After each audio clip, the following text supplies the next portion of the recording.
Hello, and welcome to And the Runner-Up Is. This week on the show, we'll travel back in time to the 64th Academy Awards, which awarded the films of 1991. 3 years after winning Best Director for Rain Man, Barry Levinson captured the Academy's attention once more with Bugsy, a biopic about the life of gangster Bugsy Siegel, played in the film by Warren Beatty, who mirrored the film by falling in love with his on-screen romantic partner, Annette Bening. The film went into the race as a frontrunner to win Best Picture and earned 10 Oscar nominations, but it only walked away with 2 wins at the end of the night, losing in the end to a much less traditional film by Academy standards, The Silence of the Lambs. So what went wrong for Bugsy? We'll explore all this and more as we discuss how the Oscar almost went to Bugsy.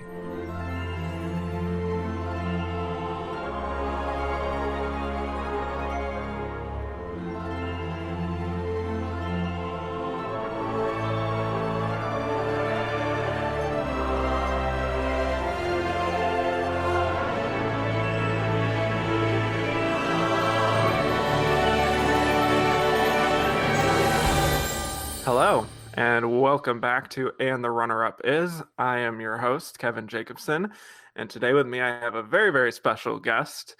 I'm excited to get this guy on the podcast. He is one of my bosses at Gold Derby, the managing editor of Gold Derby, Mr. Chris Beachum. Hello there. We got a fun one today, don't we? We sure do. There's certainly a lot of different elements in the race, a lot of exciting things to talk about. But first off, we're going to start by reviewing the movie that I and many others believe was the runner-up in the Best Picture race, and that movie is Bugsy. So, first let's get into a quick summary of Bugsy. It is the story of the real-life infamous gangster Benjamin Siegel, and the title of the film comes from Siegel's nickname, Bugsy, which he hated, and many people have come to know him as.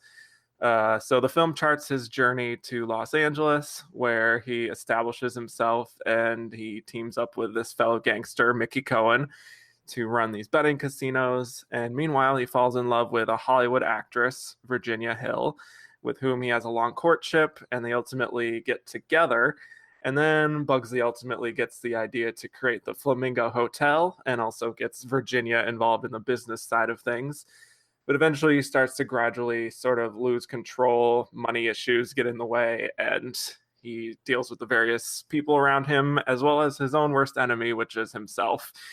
And so the film was directed by Barry Levinson with an original screenplay by James Toback, who took research from the book We Only Kill Each Other, The Life and Bad Times of Bugsy Siegel by Dean Jennings.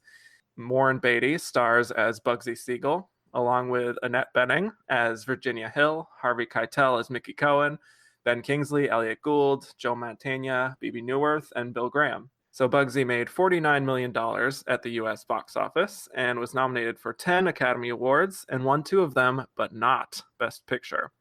So Chris, tell me some of your thoughts on Bugsy. Well, on the movie itself, I loved it at the time, and I've seen it 2 or 3 times since. I don't know if it holds up as well as it originally felt to me in that moment. A lot of movies are like that. Some movies you love more after a few years, and some movies you love less after a few years. It's certainly visually a stunning movie. I love the old Hollywood, in this case, Las Vegas feel. I'm a sucker for those kind of things. I'm also a sucker for biopics. So those elements alone, made me want to watch it in that moment, and have made me want to watch it a couple of times since. But yeah, it's a good-looking movie. Certainly, it led to the Warren Beatty and Annette Bening relationship, and then marriage, and I think 4 kids. So it was way beyond just the movie itself. Right, for sure. This really is like an origin story for the Warren Beatty, Annette Bening decades-long love affair here. So they meet. They had met before. Right. I was reading about where they had met. She came in to audition for Dick Tracy, didn't get the role, but he was quite infatuated with her and then recommended her to Barry Levinson to at least, audition. And I got to say, there's 2 or 3 scenes in this movie where their chemistry is just all over the screen, and you Oh can yeah. tell that something's going on even beyond the acting that's on the screen. Yeah, it's always interesting when there's cases like this of real life really mirroring what's happening on screen. So for me, I actually had not seen Bugsy before recently, so this was my first real glimpse into the film. It's not a film that, for whatever reason, is talked about a lot anymore, especially compared to some of these other films in the race, actually, most of the other films in the race. But at the time, I think it was very much, the big movie that was kind of a front runner to potentially win Academy Awards. And when the film came out, there were a lot of really strong reviews for it. And so for me going into it, I was tepidly cautious about what I might find, but ultimately I did enjoy the experience at the time watching it. It did engage me. There's a lot going on in the movie between the various gangster elements as well as the romantic elements. But by the end, I think I'm kind of left feeling a little bit underwhelmed. And it doesn't really exactly leave me with like a lot to parse after it's over, not a lot to think about or look back on that fondly in a way. So it's the kind of movie that really works at the time when you're watching it. Maybe like an American Hustle, some would say, several years later, where it's really engaging at the time, but then after it's over, you're like, okay, that was a decent time. But Well, it's one reason why when I leave a theater or watch something on DVD, I hate to be too overly one way or the other, because in the moment you do like things or dislike things more. And I'm always telling other people, give it a couple of weeks at least and see where you feel at that time. Is it still as good as you thought it was? Are you starting to forget it? Bugsy's not a forgettable movie, but I right. don't think every year there are movies that over time go down in my estimation after some time to mull them over. So this seems to be one of them. And there's been quite a few movies to win Best Picture at the Oscars that were kind of caught up in the moment, and I don't think those voters would go for those movies at all a few years later. In this case, this year, and we'll talk about Silence of the Lambs later, Right. boy, they nailed it. I mean, that's the movie out of all the movies that year that has the most staying power. Oh, for sure. And it's also, I feel like this is one of these cases where, I have the show where I'm talking about the runners up, and a lot of them are actually more interesting sometimes than the winners themselves, like Social Network, Brokeback Mountain, all these things. But in this case, I'm kind of just like, can't we be more talking about the actual Best Picture winner? Because like I find there to be so much more to engage with the Silence of the Lambs, and so much deeper analysis you can go into with that movie compared to Bugsy. But still, this is about the runner-up, so we have to do a deep dive into this one. Well, Um, and think about this too. It yeah, would have been so easy for those voters to go for Bugsy. It's yeah, more their speed in terms of a period piece, a biopic, has those Hollywood elements, has exactly. Warren Beatty. Barry Levinson was just off of a Rain Man Best Picture, Best Director win, just what, 3 years earlier, 4 years Right. earlier. Yeah. So it would have been very easy for them to go that path, for them to choose Silence of the Lambs, which was not really the kind of movie that they had ever chosen before for Not Best at all. Picture, Yeah. and wasn't the front runner going in. That speaks volumes about their mindset that year. I think so. Absolutely. And we'll definitely get into more of exactly how that went down later.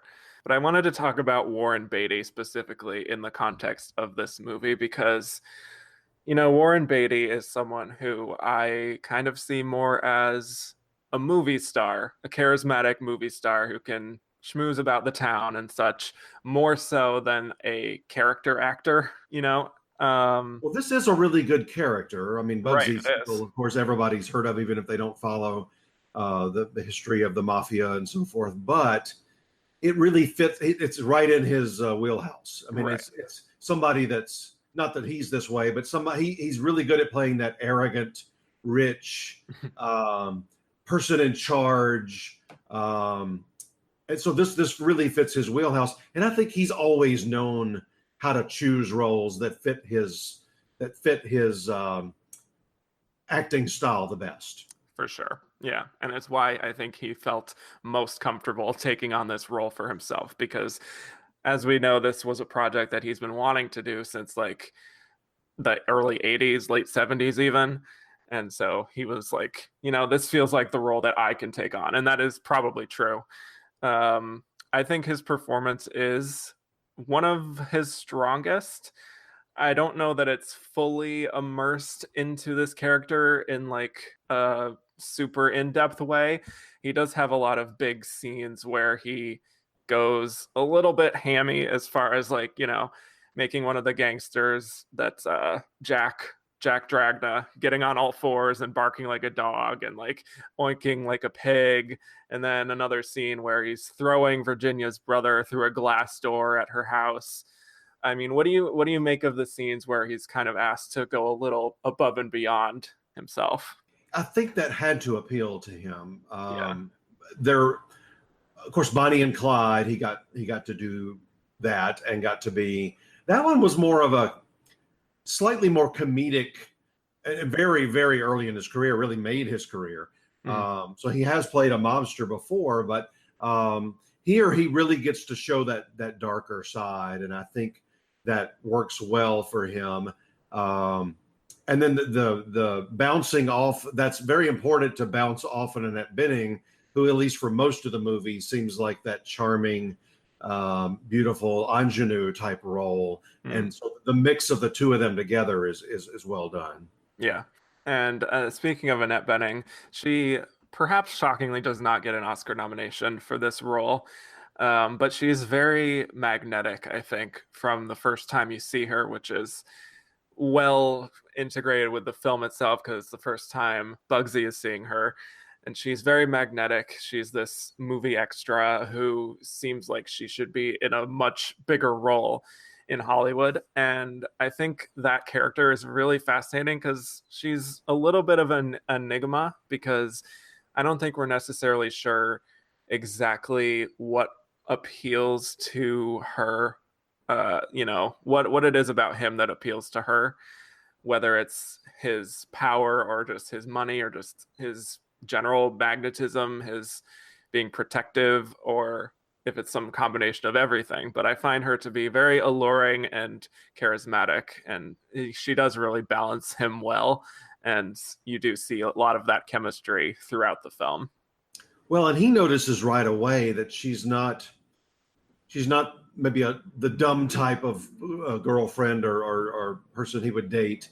And she's willing to talk back to him, and that kind of catches him off guard. And then to be as beautiful as she is, I think he sees a lot there that he doesn't see in other girls that he's gone out with. Right, exactly. And for some of the other performances in the film, we have 2 supporting actor nominations. We have Harvey Keitel, who gets his only Oscar nomination in his entire career to date for this film for playing Mickey Cohen. And then we also have Ben Kingsley as Meyer Lansky. What do you make of either of these guys' performances? Well, I'm so glad Harvey got at least one in his career. I thought he might get in a couple of years ago for Youth. He's quite good in that as well. Ben Kingsley's had an odd career. In Ben Kingsley's roles, he's either on the incredibly good side, Gandhi or Schindler's List, or he's the one of the big villains in the movie. He hardly ever plays in between. Right. And here I think he is a little bit more in between because, he is just another gangster involved in Bugsy's kind of squad. But I think at the same time, there is some depth to his character and showing him to be probably one of the only people around Bugsy that can really manage him and kind of manage his ego while still trying to get what he wants and get money and things of that nature. If you were an Oscar voter and you were told you couldn't choose anybody else, you had to choose one of these 2 as your supporting actor winner, who would you have picked? Well, I love both of them, honestly, for very different reasons. And they're also very different performances. I think Harvey Keitel is kind of, the general over the top New York gangster, kind of deal that he usually plays a lot. I probably respond more to Ben Kingsley just as an actor and as far as his character, his voice, the way he changes his voice. Obviously, he doesn't speak this way in real life. I think that's really impressive. And I just think he is able to transform himself a little more. So that's probably what I would have gone with. How about you? Mhm. Ooh, well, and we've talked before, and people have seen me in select movies. I'm never as much about an individual performance as I am. So I would, if I'd been a voter sitting there in the early '90s, it probably would have gone through my mind of, okay, well, Ben's got one, and he hadn't Oh, won, yeah. less than a decade earlier, and Harvey's been working for 30 years and doesn't have one. That's sometimes what I think. Something like the Henry Winkler win the other night at the Emmys. I just think, sometimes it's not just the performance; it's also a statement of, we've really liked you for so long. Let's make sure we take care of you at least once. Right. Yeah. And to be fair, honestly, I probably, if it came down to it, wouldn't pick either one of them. But, because there's other people in the lineup, and let's say even people who aren't nominated, like Ted Levine from Silence of the Lambs, per se, that I probably would have chosen over these guys. But I think they're both very good performances. And I am happy that Harvey Keitel is an Oscar nominee for one. Well, and the other thing is, we talk sometimes about vote splitting doesn't happen if there's an obvious choice. Yeah. But when people are sort of split on the two people from the same movie, I think it can. And I think that probably, Jack Palance was not a typical Oscar winning performance, although he had been working forever as well. But I think the two men here from Bugsy probably hurt each other, because I can certainly imagine the voters that would have gone one way and the other voters would have gone the other way amongst these two. Right. For sure. And one last thing about Harvey Keitel, I think it's kind of interesting that in the early 90s, because of what I've been talking about over the past 4 years, because 3 of the past 4 films that I've talked about, which is Pulp Fiction, The Piano, and now Bugsy, Harvey Keitel has been in. So obviously very, very, he had a good agent for one thing. Yeah, people get on these streaks where they're being called on to be in every good solid movie. Mm-hmm. And it can last for, probably, it usually doesn't last for 3 or 4 or 5 years in a row consecutively. I'm talking about character actors, not your leads that can pretty much choose what they want to do, but these character actors can get on a really nice streak and seemingly be in every good movie every year for a while. Yeah, exactly. And that's just seems to be what happened with him. And I hope that he can get some attention from the Oscars, some sort of juicy role, because he feels like such a classic supporting actor winner, I think. Well, is he in this all-star cast of the Scorsese movie that'll be out next Christmas? Is he in that? Yeah, he is. So we don't know which roles are big and which roles are small among the supporting people. Yep. And that's certainly one of Scorsese's favorite actors of all time. So maybe they've given him a nice juicy role. Yeah, I would hope so. So fingers crossed on that one. And another thing I wanted to just mention before we move on to the next segment is the historical inaccuracies that are kind of throughout the movie that I think were even written about at the time, which there's a few things in this film, even some major plot points that aren't exactly how they happened in real life, including the time frame of when Bugsy had gone to Los Angeles, as well as the fact that he had like multiple murder charges. He had been involved with rape and like heroin and all sorts of really awful things. And I think sometimes the film can sort of romanticize some elements of his life. So I just wanted to know from you whether you value those kinds of things as, a positive or negative, how accurate they were portrayed. I don't like a movie or a show that takes factual liberties. Generally, I don't. If you're saying this happened and it never happened, or vice versa, I don't like that. I don't mind a movie that truncates things. Mm-hmm. You can't. It'd be a 20-year movie if you showed every single thing that happened to him over that period of time.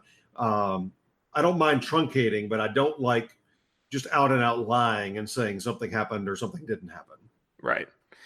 And I think the biggest one probably is kind of how it ends, which is with him constructing the Flamingo Hotel. First of all, it kind of makes it seem like he is just discovering this strip of desert in Las Vegas that would ultimately become the iconic Las Vegas Strip. Not exactly how it happened. And I don't think, from what I understand, he even came up with the idea for this casino and hotel. Yeah, I was reading more about that as we were getting ready for this. It you can't put every character or every person that falls into a historical biopic. We've seen that on several recently, and there was apparently a guy that really was responsible more for this than anything. Yeah. He's not even in the movie. I don't know how I feel about that. They don't say he doesn't exist, so That's something. we Yeah. could just be seeing the scenes that don't involve him. But yeah, I think they made more of Bugsy's involvement than this guy William Wilkerson. But again, I don't mind a little truncating, but to leave somebody completely out. But we've seen that a lot in historical biopics in recent years. We definitely have. So I also, before we go on to the next segment, just one last thing that I found a really interesting little theory on someone's review. I don't remember the exact name, but they were saying that maybe considering the movie feels so romanticized at times about Bugsy's life, that it's possible that essentially a lot of it is really an extended flashback to what he thinks his life was and how he was in control of so many things, even though he kind of wasn't. And whether, like, by the end, when he is killed, if he's kind of like, his life is sort of flashing before his eyes and he's seeing all these things in a way that's a little bit of an unreliable narrator sort of sense.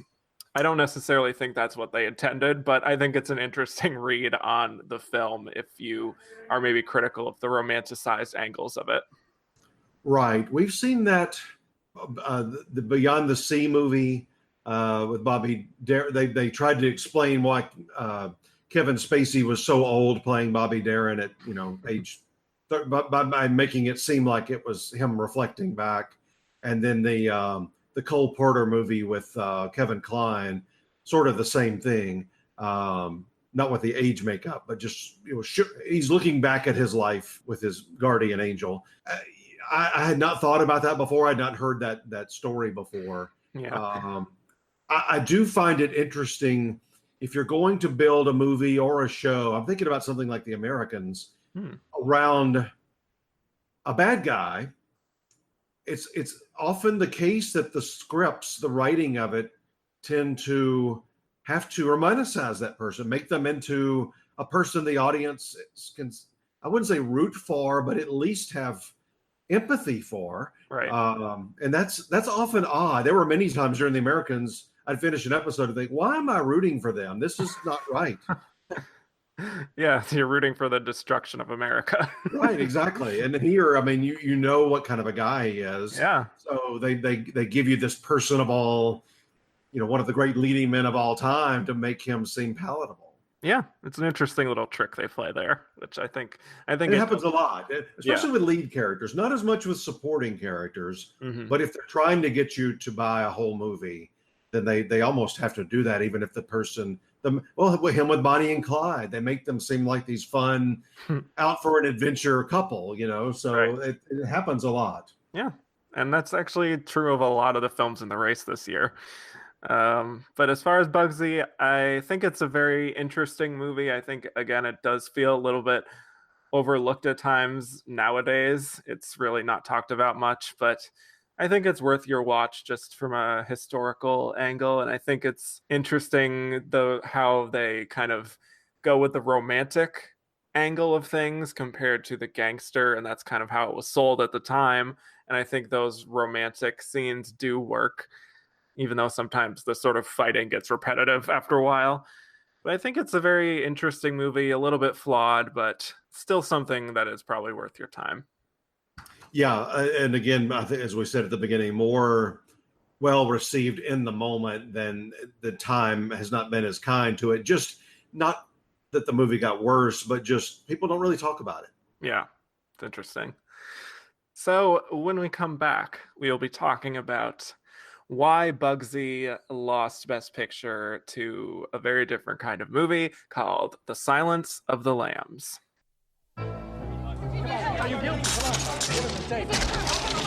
Hollywood has always been fascinated by gangsters. In 1943, a gangster became fascinated with Hollywood. Just had this suit pressed. Take your paws off it.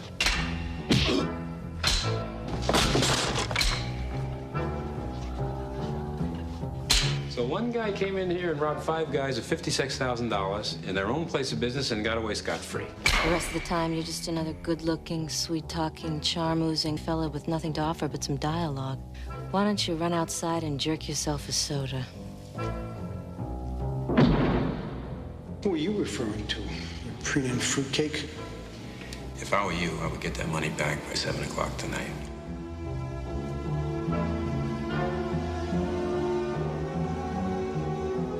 Famous isn't good, Ben. For Clark Gable, it's good. For Joe DiMaggio, it's good. Famous to you, it's not good. Ben!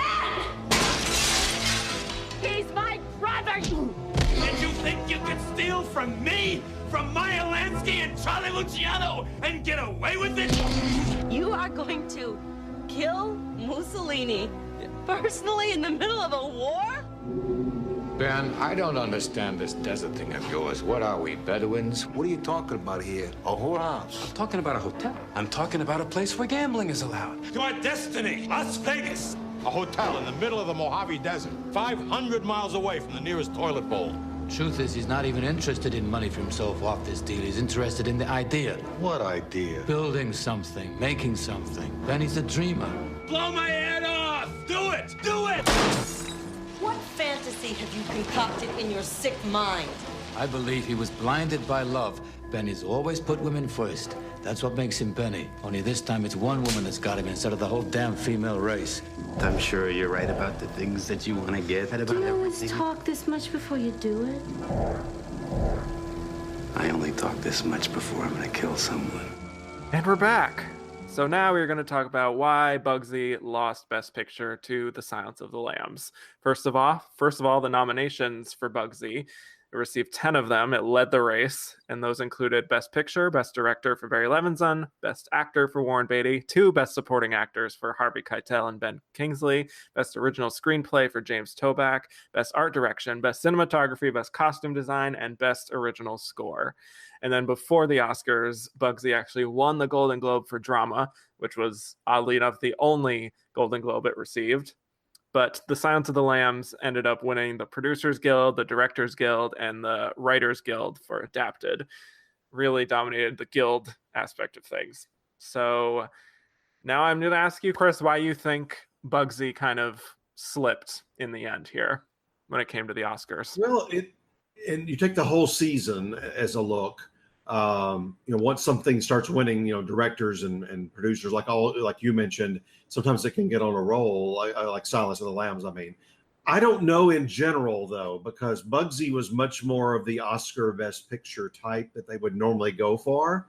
Silence of the Lambs had several things going against it in theory, being a sort of a horror movie. I wouldn't call it a horror movie like a Saw, but it was certainly horror related, and it was released an entire year before the Oscars. That rarely happens. It's out of sight, out of mind.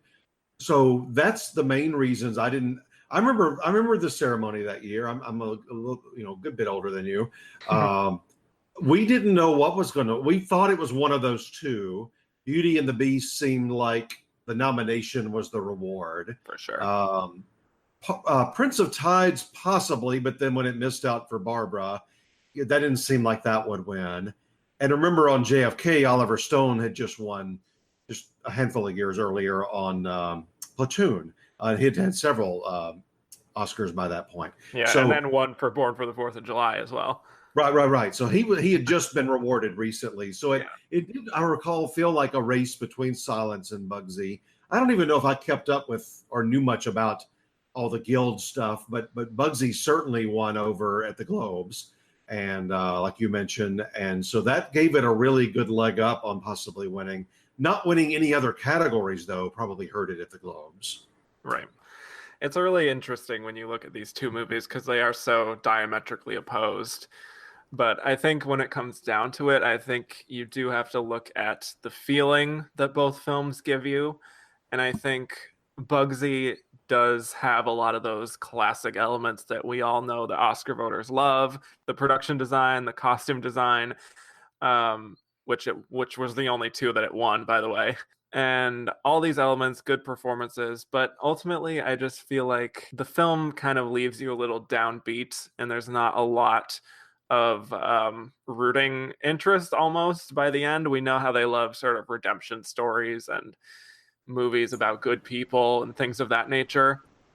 And Silence of the Lambs doesn't necessarily have that, but the one thing you do have is Clarice Starling, who really is this iconic, almost like feminist hero of sorts.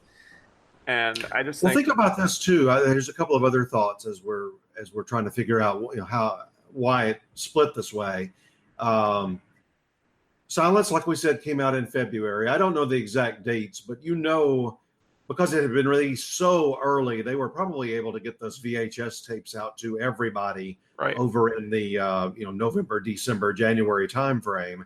Whereas Bugsy was in theaters in December, so it would not have had the chance to do that. You pretty much had to rely on going and seeing it for the most part as a voter. But then just sheer box office. I mean, Bugsy overperformed its budget, but it wasn't one of the top box office hits of the year. And back then, they were much more willing to take that into account. Now it's in the past, 15, 20 years, you're almost penalized if you're the big box office hit. They want more of the art house, independent type movies winning Best Picture. But that particular year and the years around it with Dances with Wolves and Driving Miss Daisy and some of the others that won, Unforgiven, they were looking for a combination of art and box office. Right. And I think that is very much the case here. And I think with Silence of the Lambs, there is that genre factor that clearly was a negative for it. And I also think maybe some of the protests that came out who protested the Ted Levine character, Buffalo Bill, that might have been a negative as well. But I think also a lot of like this and Bugsy and JFK kind of had those negatives to them in the press in certain aspects. But I think with Silence of the Lambs, it just kind of is so good that it just manages to transcend everything. Kind of like what we just saw with Get Out. And kind of, I don't remember if you're a fan of Mad Max Fury Road. I think I remember you saying you don't get it. Yeah, that one, I was one of the few people in all of Gold Derby that I didn't understand anything that was going on. Right. But regardless, for other people who did really respond to it, I think that was a movie that felt like it kind of transcended that action genre, which is why it won so many Oscars ultimately. So I think that's kind of just what happened with The Silence of the Lambs. And like I said, Bugsy just has a really rough kind of protagonist that you don't really want to root for that much. So those are my theories.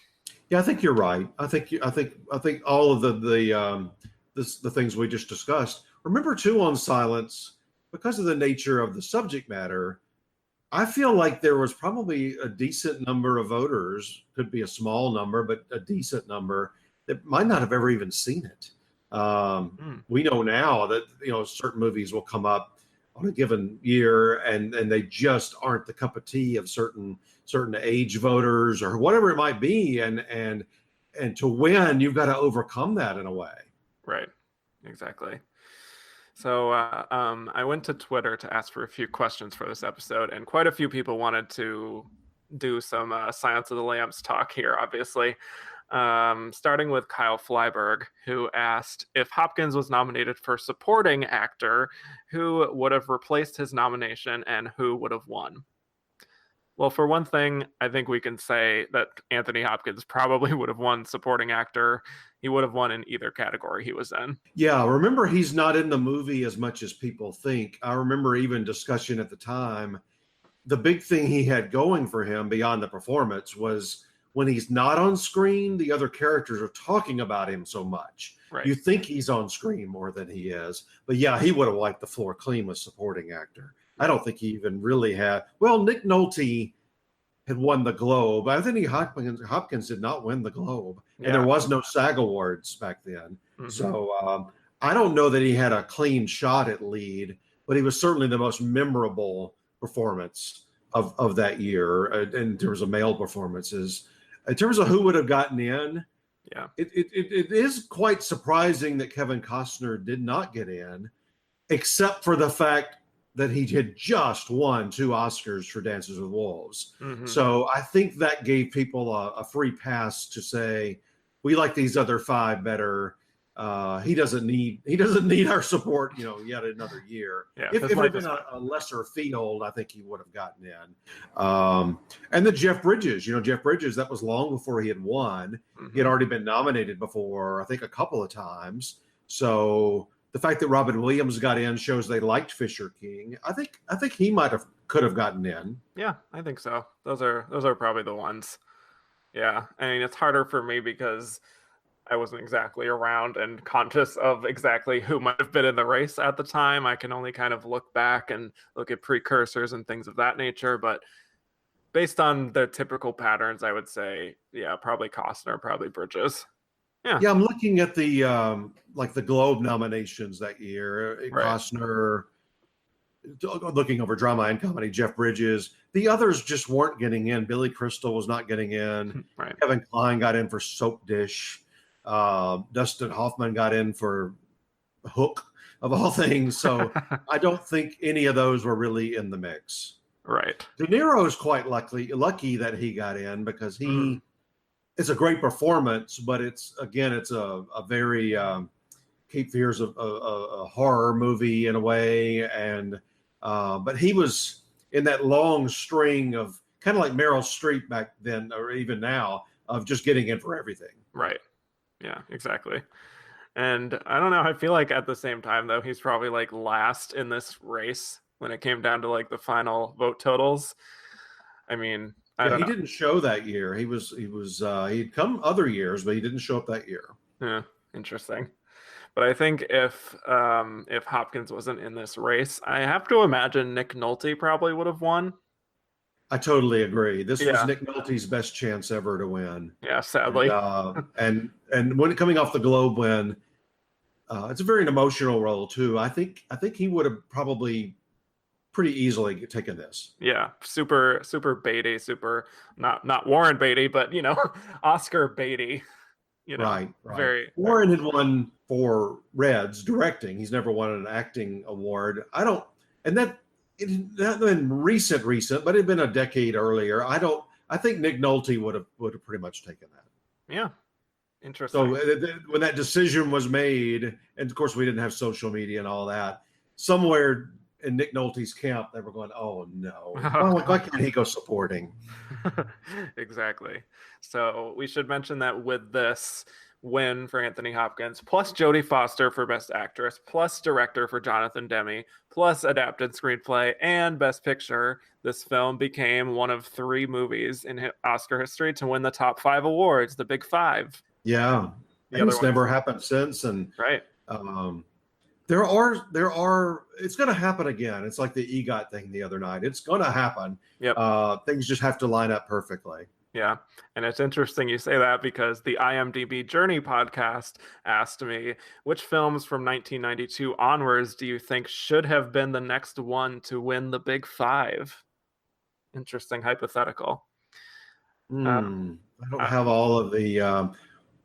What others won, say, lead actor and actress? Is anything else since then won those 2? That to me is the hardest because quite often a movie will win directing and writing and picture.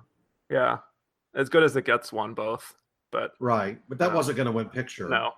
I mean, I would say probably American Beauty. Speaking of Annette Bening, she's the only one who doesn't win for that. So they won 4 out of the 5. Yeah, I could, and she really, Hilary Swank had just won. So no, was that was that year? That was Hillary's first. Okay, I remember that now. Yeah, there's another person, kind of like in this Nick Nolte camp of just what's she just hits the most unlucky years because they loved American Beauty, and then she just and I think she won the SAG award, did she not? Yes, she did. So she just hit the most unlucky of years.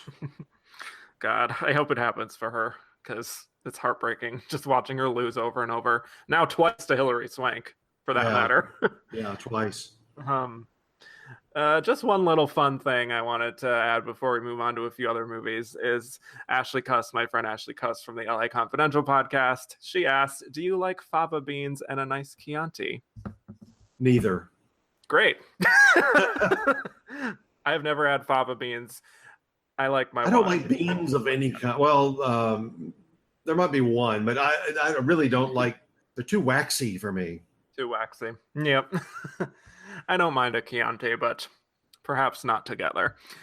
So let's talk about a few other of the movies. JFK certainly was a controversial one. Another Oliver Stone film. As we mentioned, it was after Born on the 4th of July and Platoon, both of which netted him Best Director. Platoon won Best Picture. There was some thought that I might go with JFK for this one, based on it winning like film editing and cinematography, which feels a little more of a Best Picture indicator than art direction and costume design. But ultimately, I just think there's no way they're going to go with him again. And I think the film was so controversial that they were going to just avoid it completely, honestly. What do you think? Yeah, talk about taking liberties. Exactly. I think he did reveal some things people didn't know, but I think he threw in a lot of his own conjectures as facts. And again, the Kevin Costner snub can be explained, but I think you're on the right track with Bugsy being in second. I think the recent wins by Stone, I don't recall it being really in the mix of talked about as actually winning. Right.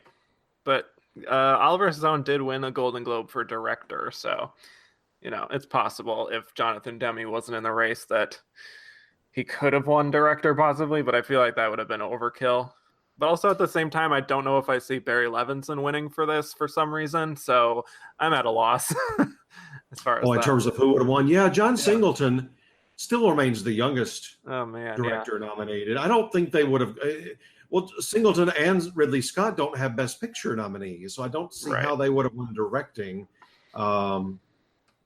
Maybe it would have gone to Barry Levinson had Silence not existed, even though it would have just been 3 years. But see, Barry would have won Rain Man, and then Oliver Stone would have won the next year on Born on the 4th. So if you're just looking at most recent, Oliver Stone would have won more recently.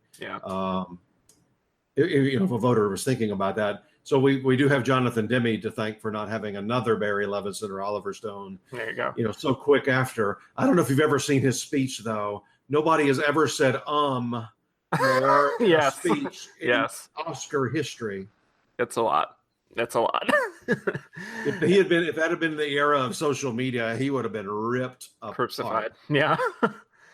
But anyway, I'm happy that he has an Oscar. He's one of my favorite directors. So speaking of JFK, we had another question. There's a lot of questions for this episode, more so than usual, because I think there's a lot going on.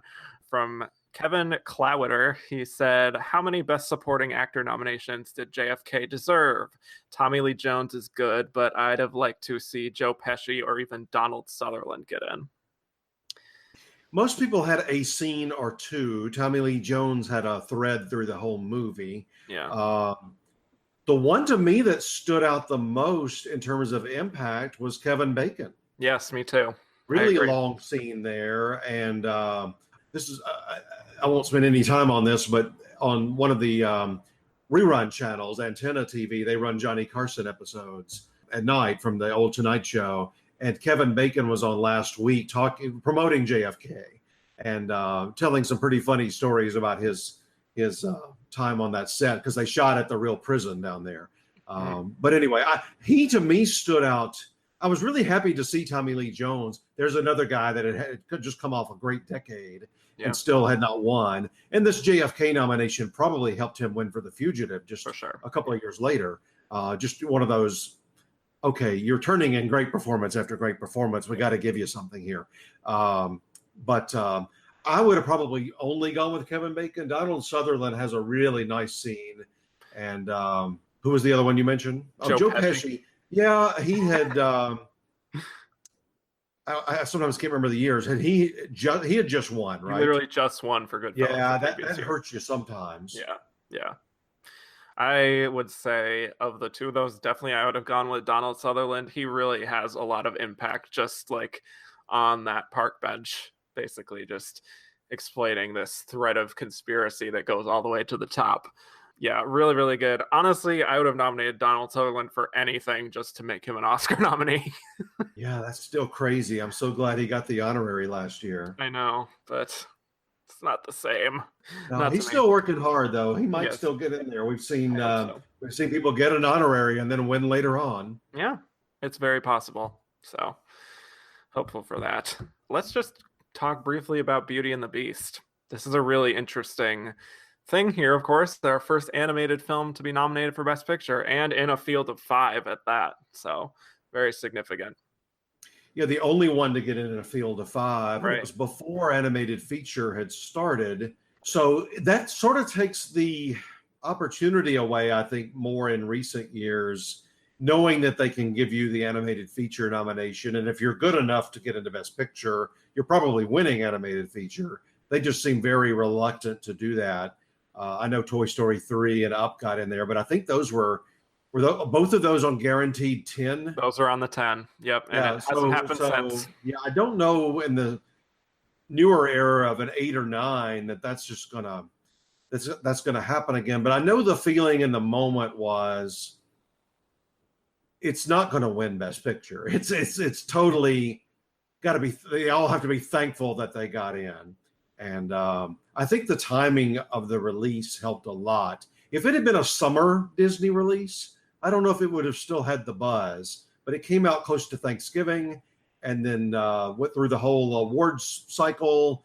And then Oscar voters did their thing. So I think the timing of it helped a lot, that it was still playing in theaters and one of the biggest box office hits of the year. Right. And I believe I was reading that it was also released in festivals and things of that nature. So I think it kind of presented a narrative that this is going to be a movie that's perhaps elevated beyond your typical animated fare. Plus, they had just... Well, they really went for it. Right. On any year, even now, campaigners have their favorite children. And, once they see movies and they see the landscape and they see what's going on, that doesn't mean they're not going to push other things, but they're going to, I remember even back then, and there was no internet. I mean, they really pushed this movie hard from the standpoint of, look what an artistic achievement we've had here. Right. And that became part of the campaign and allowed voters to say, that wouldn't be a bad Best Picture nominee. Yeah. So certainly very unique. I wish that it had led to perhaps others that were deserving, such as, in my opinion, The Lion King a few years later. That would have been cool to see. But I'm glad that this happened. And we have just one question about this Beauty and the Beast. Interesting one from Robert McFarlane. He asked, do you feel any of the voice performances in Beauty and the Beast deserve to be nominated? Personally, I would have nominated Benson. Yeah, he was coming off of most of his career was just the young guy in the leading role, and mostly romantic comedies or romantic tragedies. So he blew me away. I didn't know he had that in him. It would have been nice to see like an Angela Lansbury, another one that's got an honorary, never won. There's no way a voiceover was going to actually win supporting, but anyway, I thought she was quite charming in there. Although that role isn't doesn't do a whole lot. No. I'm just going to throw out Jerry Orbach. I think he was really great as Lumiere. Well, the wonderful thing that year on the Oscars was Gil Cates had just taken over. They'd come off a few disastrous years at the Oscars in terms of just schmaltzy and not having any kind of a plan. It seemed like there would be years where they'd get the weirdest people to sing songs, and the people that perform those songs, or in the case of some wrote and performed, they'd be popular people sitting right there in the audience watching somebody butcher their song. So I love the fact that they got Jerry Orbach to Be My Guest, and they got what's the Belle? I can't think of the girl that played her. They got her and the guy that played Gaston. They got the my memory's fading. The two that did the hit version of Beauty and the Beast and Angela Lansbury. I know. Did it during the movie. They got all of those people to perform, and I just love that. That was a Gil Cates thing. He was very much. He had just taken over the year before, 2 years before, with Driving Miss Daisy year. Brought in Billy Crystal, and one of his big things was that I don't care if nobody's ever heard of them. Whoever sang the song is going to sing it on the Oscars if they're available. Absolutely. And I had just watched all the Beauty and the Beast performances, and they're like really well done. Lots of great choreography too. It's really very entertaining. So yeah, well, all of that's due to Gil Cates. He introduced the Memoriam segment. He also, like I said, there was no rhyme or reason there for quite a few years. He made it mandatory that they at least ask the 4 previous the acting winners to come back. So anyway, he did a lot of good things for that, and brought in Billy Crystal. So he did a lot of good things that are still being used on the Oscars. Exactly. Very impactful. I didn't even know that. So that's really cool. The other movie in the race was The Prince of Tides, directed by Barbra Streisand. She famously does not get a nomination, but the film gets 7 nominations overall. So a very good haul there. Nick Nolte probably could have won if Anthony Hopkins wasn't there. But it walks away, I believe, with 0 Oscars, sadly. One of those cases. What's your take on The Prince of Tides? Well, I don't know that it holds up as much either. I don't hardly ever hear anybody talking about it other than Barbara fans. Probably her best movie as a director to me. Yeah, I could see that. I'm not a big Yentl fan. I don't think Mirror Has Two Faces was very good at all. So yeah, I think sort of by default, it's her best movie. And Billy Crystal called the voters out during his song about, did this film direct itself? Exactly. So he really was going to bat for her. And I think if she were to do the exact same movie in the past, well, since Catherine Bigelow, let's say, I think she probably would have gotten in. There was just still such a reluctance, such a gender bias toward women directors that I don't think it exists as much anymore. Sure. They're at least given the benefit of the doubt if they do a really good movie. But you look at the 5, I don't know who they would have knocked. I mean, it's so wonderful to see John Singleton in there, so I don't know who they would have knocked out. I know, and I feel like honestly that's probably the one that she would have knocked out. Right, because it's also not up for picture, and he was brand new, so they didn't know him. Right. Yeah. And someone asked, I don't remember exactly who it was on Twitter, but they also asked if she was deserving. I think it might have been Andrew Carden. Why she didn't get in, and also if we think she's deserving. I do love Barbara. I think this is definitely one of her best films, but I'm pretty happy with this lineup. And I mean, ironically, I might have even kicked out Barry Levinson or Oliver Stone, possibly, since he already had enough already. But ultimately, I think they did pretty well for themselves. Sorry, Barbara fans. It hurt them, I think, on winning, but when you're on a roll and you're doing great movie after great movie, there's another benefit of the doubt there. Those people normally are going to get in, even though they don't have the greatest shot at winning coming off of wins. Exactly. Yeah, so a really interesting combination of films in this lineup. So now I just wanted to talk about other movies from 91 that we liked that were either nominated for other Oscars or not nominated or gotten the attention of the Academy at all in 1991. So, Chris, did you have a few you wanted to mention here? Well, Thelma and Louise stands the test of time. It got both leads in. It got Ridley Scott in. It won screenplay. Quite odd that it doesn't get into Best Picture. Certainly in an 8 or 9 picture field, it would have easily been in there. Looking at the others, some of these other nominees, I don't know. The Fisher King would have gotten into an 8 or 9 field. Yep. The fact that Singleton got into director, plus pretty screenplay, rare for a director to get in and the movie not get into picture now in these days. Right. That might have been your 8. It might have been the 5 plus Boys, Thelma, and the Fisher King. And Fisher King. Don't you think that might have been the 8? Let's say if there were 8. That feels like, I don't always know, like, since I've been doing some of this expanded lineup talk on the Twitter account about what would have been nominated like in the 90s. And sometimes it's hard to tell, but I feel like this year it's pretty easy to tell which 3 or 4 would have gotten in. And it probably just would have been those 3.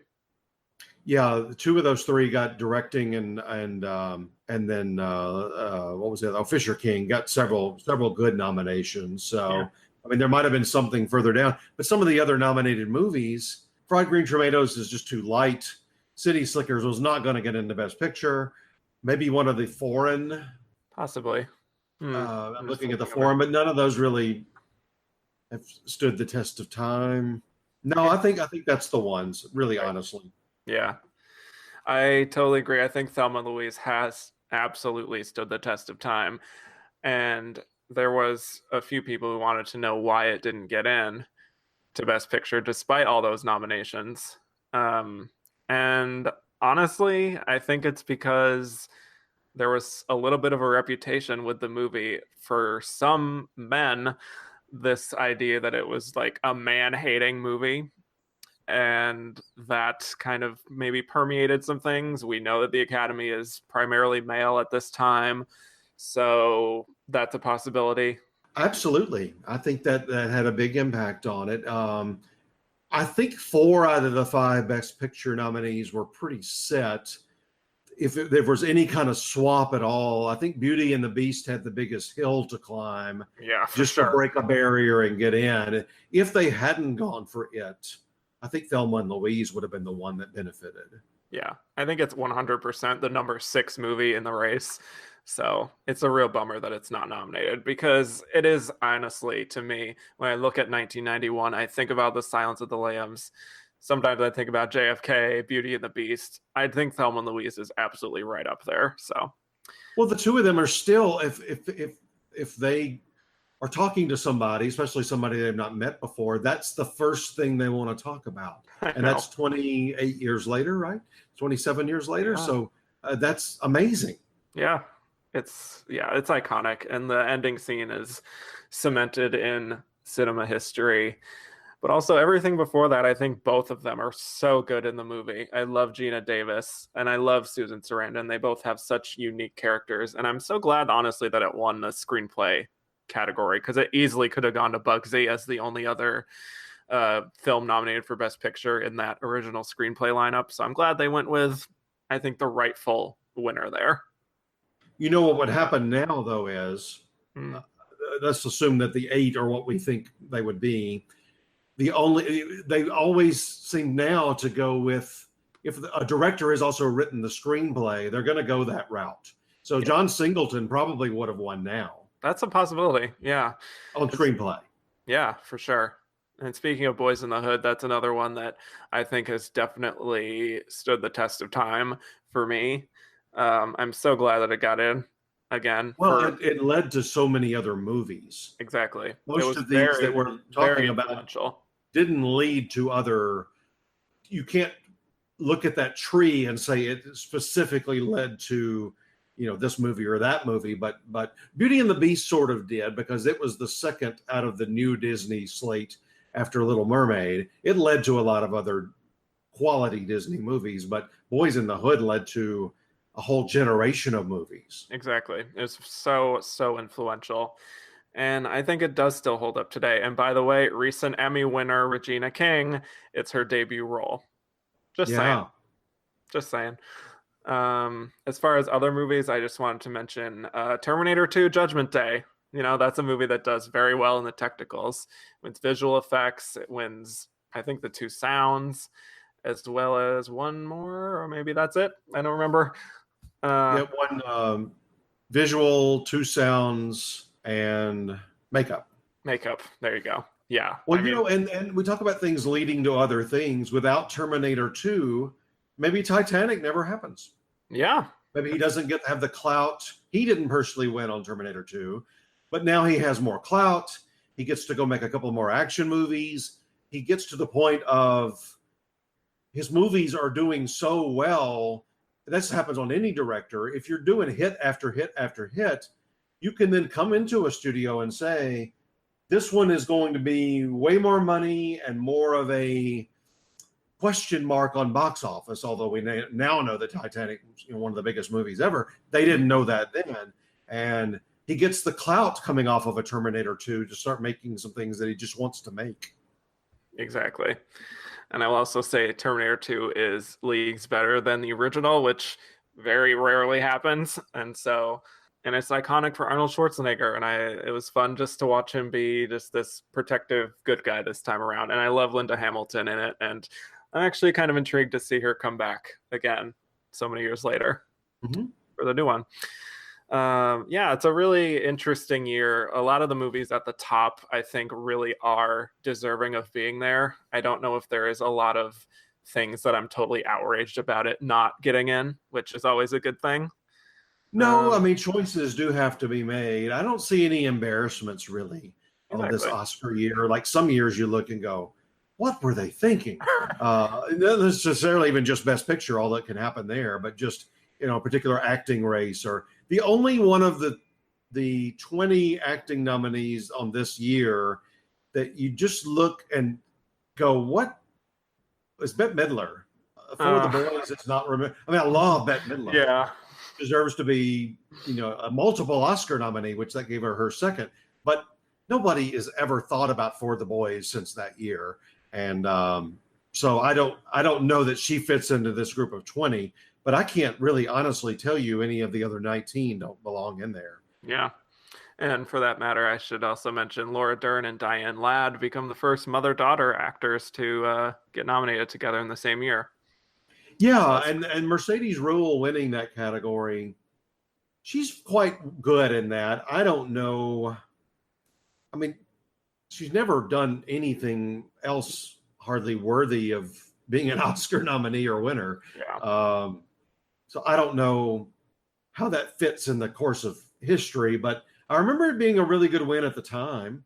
Yeah, it's good in the vacuum, but when you look at the history, well, Jessica Tandy wasn't going to win. Right. Juliette Lewis was so young. I mean, I know they've gone young sometimes. Honestly, you look at it now and you go, why wasn't Diane Ladd more in the mix? That was such a good storyline between her and her daughter both getting nominated, and it was her third time. I think it was their third time. So, or second. You would know better than it's either her second or her third. I know that she's had 3 overall. Right. So it's one of those that could have been a little bit of a makeup award if they wanted to. But Mercedes Ruehl was quite well known on Broadway in the moment. So it's sort of might have a feel of a Diane Wiest winning kind of a situation. Yeah, that makes sense. I just wanted to leave somebody that they really respect because of their Broadway work.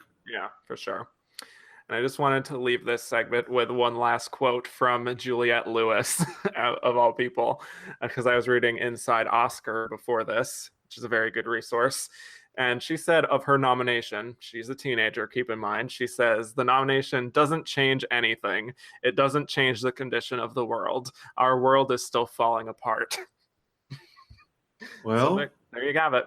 We see that a lot from especially the younger nominees. Yeah, they just don't have a gauge point yet of how to put this into their world. Yeah, But I just love the kind of drama of that kind of statement. Our world is still falling apart. Who cares about this nomination? Right.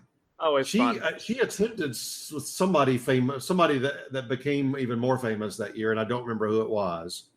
Well, I know that she attended in cornrows, so that was I remember that moment on the red carpet. But it was somebody like, people will kill me, but it was somebody also young and in the like a Keanu Reeves or somebody like that you can't even imagine the two of them together, years later. But in the moment, they were there together. It probably wasn't him, but it was somebody like that.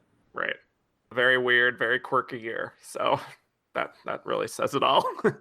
So when we come back, we will be giving our final verdict as to whether we think The Silence of the Lambs deserve that Best Picture win or if Bugsy should have taken it. Well, we come now to the final award of the evening, the one for Best Picture. The 5 films nominated this year are so varied in their subject matter, dealing as they do with opposites attracting, criminals interacting, history in question, cannibal indigestion, and last but not least, a beauty and a beast. And here are the nominees for the Best Picture. Beauty and the Beast, Don Hahn, producer.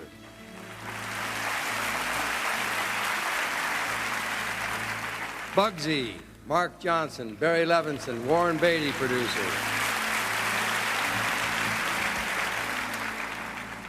JFK, A. Kidman Ho and Oliver Stone, producer.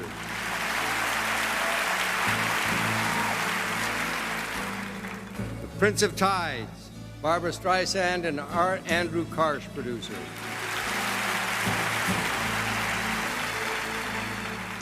Silence of the Lambs, Edward Saxon, Kenneth Utt, and Ron Bozeman, producer.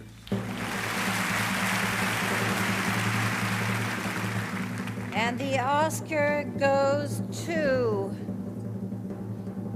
The Silence of the Lambs.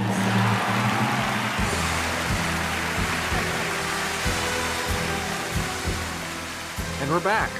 So now we're going to give our final verdict as to whether we think The Silence of the Lambs deserved to win Best Picture or if Bugsy should have taken it. Chris Beachum, give me your verdict.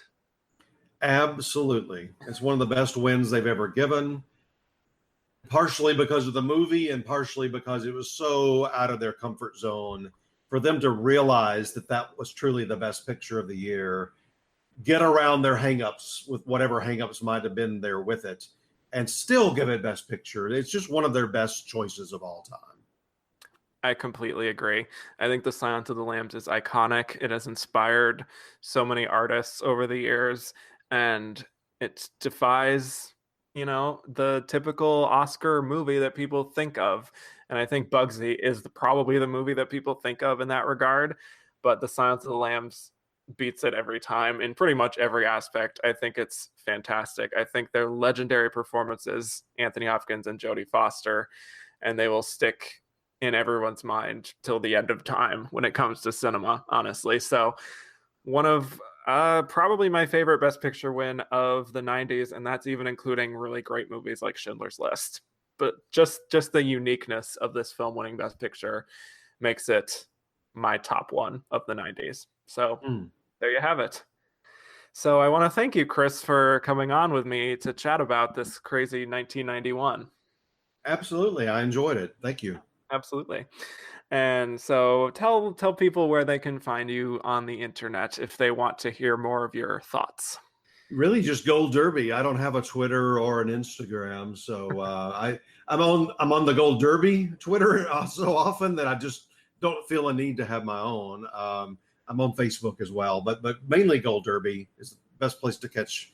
I don't write as many articles as the other editors because I'm the person sort of in the background building all the prediction centers on the phone or emails with all of the studios and networks, attending a lot of the parties and receptions and screenings. So it's more of a behind the scenes for me. Right. So I would say follow the Gold Derby Twitter account and just visit Gold Derby. I'll say it on there. Yeah. And actually, this is a good plug to say that, you know, the Oscars are coming up very soon. So get in those Oscar predictions at goldderby.com. So I'm on Twitter at Kevin_Jacobson, and the podcast is on Twitter at Oscar Runnerup. You can find the show on Apple Podcasts, iTunes, Stitcher, and Google Play, where you can rate, review, and subscribe if you haven't already. And now I'll leave it up to you listening at home to vote for whether you think The Silence of the Lambs or Bugsy deserve to win Best Picture. And you can do that by going to my website at filmtrophies.com or email me at filmtrophies@gmail.com. So once again, thank you, Chris. Thank you very much. And I will bid you all adieu.